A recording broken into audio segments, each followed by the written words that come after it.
Hello Virgo Collective, Sun, Moon, Rising Virgo. Love reading para sa mga Virgo. Check natin ang current energy ng sitwasyon ninyo. Feelings nila towards sa inyo, anong intention nila, anong action nila towards sa inyo, yung possible reaction and possible outcome ng connection ninyo. Energy check, Virgo.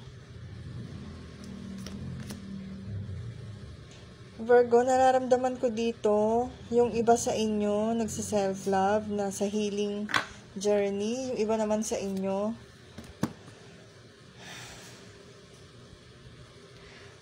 yung iba sa inyo na nanonood nito ay single, pero meron kayong nagugustuhan na tao.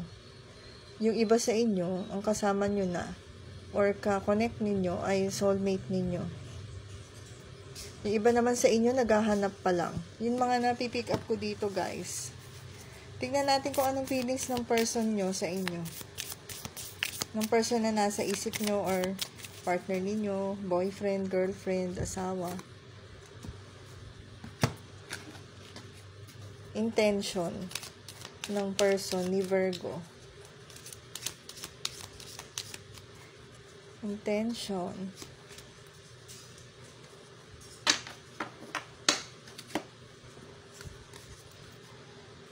I like you. Someone likes you. Romance is blooming. Fun flirting. Ay, kaya pala na-sense ko yung ibang single pa. Yung iba sa inyo naghahanap nga ng magiging jowa. O, diba? Romance is blooming. Yung iba sa inyo, bago pa lang.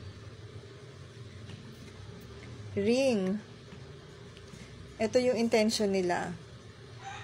Magkaroon ng connection sa inyo, mag-commit sa inyo, magkaroon ng stable na commitment. And baka meron sa inyo may life path number 2 and 5 or 7. Tignan natin ngayon yung action nila towards sa inyo. Possible action nila towards kay Virgo.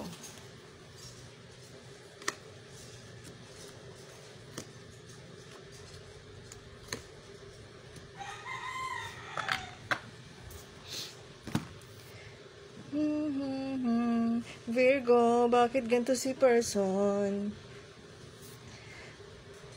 Virgo, yung person mo, nai-stress siya. Kasi meron pa siya mga daladalang bagahe na dapat na niyang i-release. Hindi niya sinasabi to sa inyo, may mga pinagdadaanan siyang problema. Siguro ayaw niya maka-apekto sa magandang energy mo. Ayaw niyang mag-cause ng problema sa connection ninyo. So, yung mga saloobin niya, hindi niya sinishare talaga sa inyo.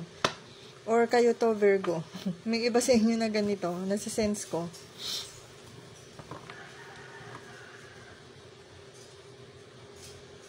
So, yung action nila towards sa inyo, i-maintain lang na secret itong mga pinagdaraanan nila sa ngayon.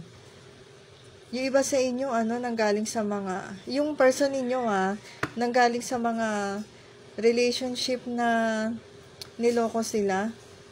Yung iba nasi-sense ko galing sa family na parang ang daming problema.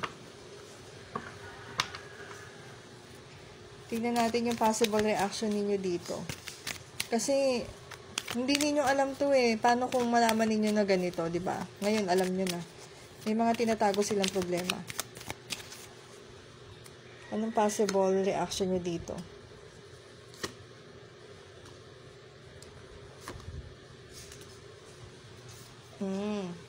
So, hahanap kayo ng paraan. Mag-iisip kayo ng paraan kung paano ninyo ma-open ito sa kanila para mapag-usapan. Maganda naman yan, Virgo. Napaka-straightforward na reading mo, Virgo.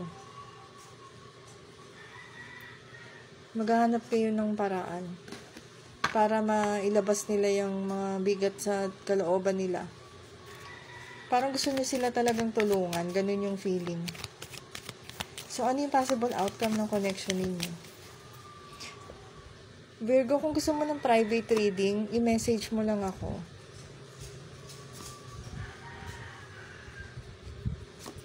Possible outcome. Virgo, yung nasa bottom of the deck natin ay Death. Kinukuha nito yung attention ko. Dahil sinasabi nito, ito muna i-explain ko. Yung possible outcome na to, magkukos sa inyo ng problema.